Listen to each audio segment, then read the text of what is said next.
مجھے بشارت ہوئی. ڈاکٹر صاحب میں عرض میں تھوڑا سا معذرت میں، لیکن وہ سوال ایک بڑا ہے. میں سمجھ گیا، میں آ جاتا ہوں. ٹکٹ کی کوئی بات کی، میں آ جاتا ہوں. بات یہ ہے، اب یہ جو بشارات اور رؤیا خواب کا جو مسئلہ ہے وہ ایسا نہیں ہے کہ آدمی ٹی وی انٹرویو میں تھوڑی دیر کے لیے کر لے. یہ ایک بہت بڑا علمی مسئلہ ہے، علمی مسئلہ ہے، اور اس کو ٹی وی انٹرویوز میں نہ حل کر سکتے ہیں، نہ کوئی دین اور اخلاق اجازت دیتا ہے کہ کیا جائے. میں آپ کی بات کو مختصراً اس کا علمی جواب دے دوں گا.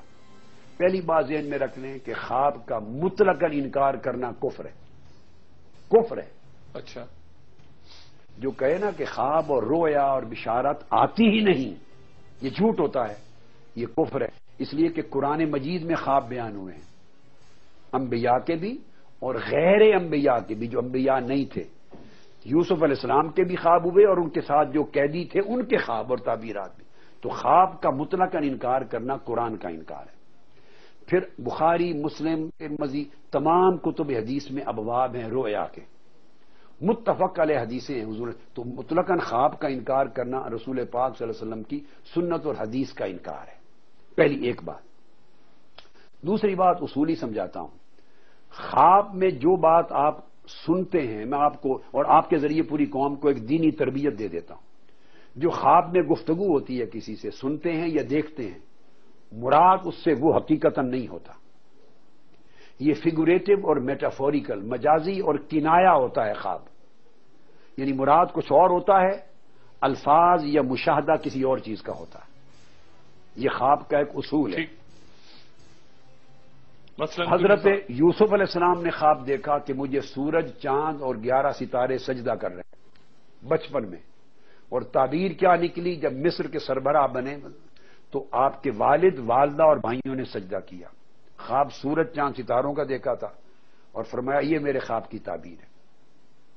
خواب قیدیوں نے دیکھا تھا، وہ پرندے کھا رہے ہیں سر کو، قرآن مجید میں ہے، سورہ یوسف میں. اور تعبیر ہوئی کہ 7 سال اچھے سبز ہریالی کے آئیں گے، پھر 7 سال بالکل قحط کے آئیں گے. تو قحط کے لیے اس زمانے کا غلہ سنبھال کے رکھ.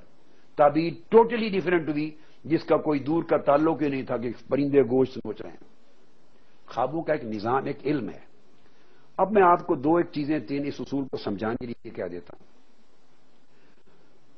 سیدنا امام اعظم ابو حنیفہ رحمۃ اللہ رضی اللہ تعالی عنہ، ان کو خواب آیا. اور یہ دنیا کے کسی عالم دین سے جو حنفی ہیں، علماء دیوبند ہیں یا علماء بریلی ہیں، کسی سے پوچھ لیں، کوئی انکار نہیں کرے گا. آپ کی سوانح حیات کی ہر کتاب میں درج ہے. ان کو خواب آیا کہ حضور علیہ السلام کی قبر انور کھلی ہوئی ہے اور آپ کی مبارک ہڈیاں، استخوان مبارک، وہ خاک میں ملی پڑی ہیں، اور بکھری ہوئی ہڈیاں، مبارک ہڈیوں کو میں اکٹھا کر رہا ہوں، سمیٹ رہا ہوں. یہ آپ نے خواب میں دیکھا. سخت پریشان ہو گئے، بہت پریشان ہو گئے. امام ابن سیری کے پاس گئے. امام محمد بن سیری تابعی تھے. جب ان کے پاس گئے پریشان ہو کر اس خواب کی تعبیر پوچھی. انہوں نے فرمایا مبارک ہو، یہ جو ہڈیاں مبارک دیکھی ہیں اس سے مراد احادیث نبوی ہے. دیکھی ہڈیاں مبارک، فرمایا احادیث نبوی مراد ہے. وہ پریشان تھے کہ حضور کا جسد یکدس تو سلامت ہے، زندہ ہیں جسمانی اور روحانی طور پر، یہ کیا دیکھ رہا ہوں. فرمایا مبارک کو اس سے مراد احادیث حضور کی جمع کرو گے اور اس سے فقہ اور شریعت کو مدون کرو گے، جس سے فقہ حنفی بنی اور شریعت کو مدون. آپ کی خواب میں بشارت ہوئی؟ سن لیں، کیونکہ آپ نے پوچھا، میں کانسیپٹ سمجھا. ٹھیک ہے، صرف 2 مثالیں دے رہا ہوں. امام بخاری رحمت اللہ تعالی علیہ کو خواب آیا. آپ اہل حدیث مکتب فکر کا عالم ہو، سلفی ہو، دیوبندی ہو، بریلوی ہو، اہل سنت ہو، کسی سے پوچھیں کہ انکار نہیں کرے گا. امام بخاری کی سوانح حیات کی ہر کتاب میں، حتیٰ کہ امام عسقلانی نے جو بخاری کی شرح لکھی ہے، ہر شرح میں درج ہے. انکار نہیں کوئی کر سکتا. خواب آیا کہ حضور علیہ السلام تشریف فرما ہے، خواب میں دیکھا تو امام بخاری پنکھا لے کے حضور علیہ السلام پر سے مکھیاں، بیٹھنے والی مکھیوں کو دور بھگا رہے ہیں. آقا علیہ السلام سے مکھیوں کو بھگا رہے. یہ امام بخاری نے خواب دیکھا. آپ پریشان ہوئے کہ حدیث پاک میں آتا ہے کہ آپ کے شمائل اور خصائل میں ہے کہ آپ کے جسد یکدس پر تو مکھی بیٹھتی نہیں تھی، جیسے بادل سایہ کرتا تھا ویسے مکھی حضور علیہ السلام کے جسد اطہر پہ نہیں بیٹھتی تھی. تو اب خواب دیکھو، سری حدیث کے برعکس دیکھا. اب آپ سمجھ، اسی طرح امام ابو حنیفہ کا خواب بالکل عقیدے کے خلاف دیکھا، حدیث کے برعکس دیکھا کہ مکھی تو بیٹھتی نہیں تھی اور میں خواب میں دیکھ رہا ہوں کہ مکھیاں بیٹھ نہیں، جل رہا ہوں اور دور بھگا رہا ہوں۔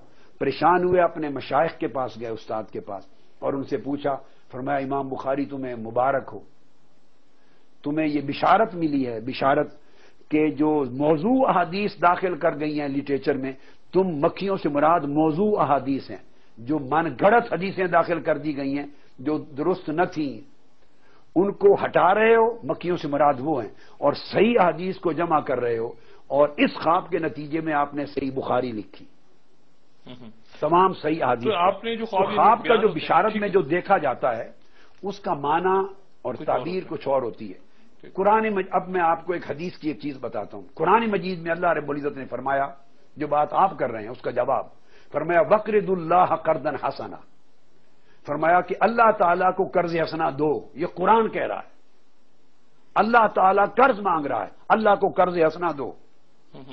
تو کیا اس کا معنی ان الفاظ کا یہ لیا جائے کہ اللہ تعالیٰ ہمارے قرضے کا محتاج ہے، اللہ ہم سے قرضہ مانگ رہا ہے؟ یہ وہ جو خوابوں کو جو بیان کر کے جو الٹی سیدھی تعبیر کر رہے ہیں، انہیں شرم آنی چاہیے، شرم آنی چاہیے کہ یہ قرآن و حدیث کے مسلمہ اصولوں کے خلاف ہے۔ اللہ پاک فرماتے ہیں قرض دو مجھے، اور اس کا معنی کیا ہے؟ مطلب غریبوں کو قرض دو، غریبوں کی محتاجی دور کرنے کے لیے ان کی مدد کرو۔ تو جو غریبوں کو قرض حسنہ دو گے، گویا اللہ تعالیٰ اس کا اجر یہ دے گا کہ اپنے دائیں ہاتھ سے وصول کرتا ہے، یہ غریبوں پر شفقت ہے، مگر اللہ نام اپنا لے رہا ہے۔ میں سمجھ گیا۔ اب ایک آخری بخاری مسلم کی متفق علیہ حدیث سنا رہا ہوں، متفق علیہ حدیث پاک میں ہے، اور متفق علیہ حدیث کہ اللہ پاک قیامت کے دن ایک شخص کو پوچھے گا کہ میں بیمار تھا، اللہ تعالیٰ پوچھے گا تو میری عیادت کو نہیں آیا۔ ایک سے پوچھے گا میں بھوکا تھا، تم نے مجھے کھانا نہیں کھلایا۔ ایک سے اللہ پاک فرمائیں گے میں پیاسا تھا، تو نے مجھے پانی نہیں پلایا۔ وہ پریشان ہوگا، باری تعالیٰ تو بھوک سے پاک ہے، تو ہمیں دینے والا ہے، تو کیسے بھوکا ہو سکتا ہے؟ اللہ پاک فرمائیں گے تمہارے پڑوس میں تمہارے سامنے وہ شخص ایک بندہ بھوکا نہیں تھا، وہ جو میرا بندہ بھوکا تھا اسے کھانا کھلاتے تو میں یہ سمجھتا کہ جیسے تو میری بارگاہ میں کھانا بھیجا، اس پیاسے کو پانی پلاتے تو سمجھتا کہ میری خدمت کی، اس بیمار کی عیادت کرتے تو سمجھتا خوابوں کا نظام۔ یہ تو میں نے احادیث میں قیامت کے دن کا مکالمہ بیان کیا، وہ چونکہ آپ کے بارے میں چل رہی ہے بات کافی، اس لیے واضح کر دیا۔ تو خواب کی جو گفتگو ہوتی ہے یہ تو جیتے جاگتے کی بات بتا رہا ہوں نا میں نے، اللہ پاک کی اور گفتگو حضور اسلام۔ تو خواب میں جو بات کہی جاتی ہے، اگر کسی ملازم کو، نوکر کو، امتی کو کہا جائے نا میرے لیے یہ کرو، آپ سمجھ گئے، اس کا مطلب مانگنا نہیں ہوتا، حکم کرنا ہوتا ہے، اور مالک اپنی امتی کو، نوکروں کو، بھکاریوں کو حکم کرتا ہے۔ آپ کے گھر ملازم ہوتے ہیں، آپ کہتے ہیں نا کپ چائے کا لے آؤ میرے لیے، تو کیا آپ بھوکے ہیں؟ آپ اس سے مانگ رہے ہیں؟ محتاجی ہے۔ آپ کہتے ہیں بھی کھانا لے آؤ، آپ کہتے ہیں میرے لیے ٹکٹ بنوا کے لے آؤ، تو کیا وہ آپ کو ٹکٹ دے کے آپ پریشان کر؟ میں وہی کہہ رہا ہوں، آپ جب چھوٹے کو، جب نوکر کو کہتے ہیں تو یہ حکم ہوتا ہے، یہ حکم ہوتا ہے۔ جب اپنے سے بڑے کو کہتے ہیں تو پھر درخواست ہوتی ہے معاذ اللہ، جب چھوٹے کو کہتے ہیں تو حکم ہوتا ہے۔ آقا علیہ السلام اپنے چھوٹے کو جو چاہیں فرما دیں، وہ مالک ہیں، اور ہم سب حضور کے امتی اور حضور کے غلام ہیں، ہم حضور کے سگ ہیں، حضور کے ٹکڑوں پہ پلنے والے ہیں، وہ جس امتی کو چاہے حکم دیں۔